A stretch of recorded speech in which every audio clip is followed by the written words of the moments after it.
On doit connaître son peuple quand on le dirige. Vous connaissez les Gabonais, vous savez que les 70%, pour ne pas dire 90% des Gabonais sont pauvres.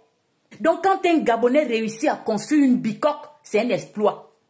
Si vous décidez de déloger les Gabonais, vous décidez de vous réapproprier un espace, vous ne pouvez pas remettre de l'argent aux Gabonais pour les dédommager. Parce que vous savez que c'est des pauvres.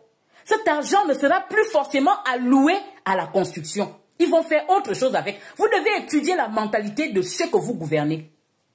Étant donné que c'est un projet que vous avez pris en chemin, puisque ce n'est pas vous qui l'avez initié, il aurait fallu que vous refassiez une étude de terrain, un nouveau recensement. C'est à ce niveau-là que vous avez failli. Sinon, le développement passe justement par tout ça. Il faut détruire pour mieux reconstruire. Mais pas comme ça. Ce qu'il faut aux Gabonais, c'est des logements. C'est pas de l'argent en espèces. C'est des logements décents. Vous décidez de casser un quartier, vous construisez un quartier décent avec des logements sociaux et après le recensement, vous relogez votre population et vous cassez. Si vous le faites, personne ne viendra se plaindre. Les cris ne vont pas déchirer nos cœurs. Les enfants ne seront pas à la rue. Les filles ne vont pas se prostituer. Les papas ne vont pas vous maudire. Mais si vous remettez l'argent à un Gabonais et vous prenez 20 ans pour venir réaliser le projet, ça va donner ça. Parce que le projet Plein Oreti date de plus de 20 ans. Je me rappelle, je venais d'avoir mon bac en 2002.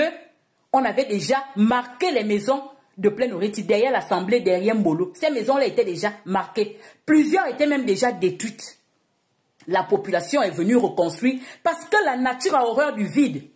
Et dans les pays pauvres comme le Gabon, l'État vient toujours après la population. Ça donne quoi? Ça donne ça.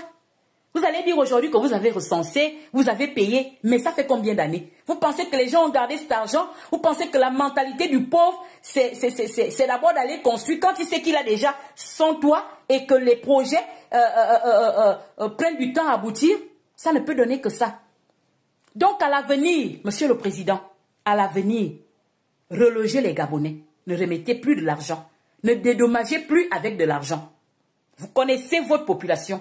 Vous connaissez le degré de pauvreté des Gabonais. La pauvreté, elle peut être financière, parfois elle est aussi mentale. Et il faut aussi un changement de mentalité au Gabon. On en parlera. Mais à l'avenir, lorsque vous devez détruire un quartier, construisez d'abord les logements sociaux. Ça ne coûte rien au Gabon. Le Gabon est un pays riche. Vous prenez un espace, il y a encore de la terre au Gabon, il y a encore des forêts au Gabon. Vous construisez une cité, vous différenciez les logements et vous relogez les Gabonais. Comme ça, quand vous venez casser, personne ne va monter au créneau, les femmes ne vont pas vous maudire, les hommes ne vont pas vous maudire, les enfants ne seront pas à la rue. Je l'avais déjà proposé dans mon mémoire en 2006. Il faut construire les logements sociaux pour éradiquer l'habitat spontané au Gabon. Je l'ai dit dans mon mémoire.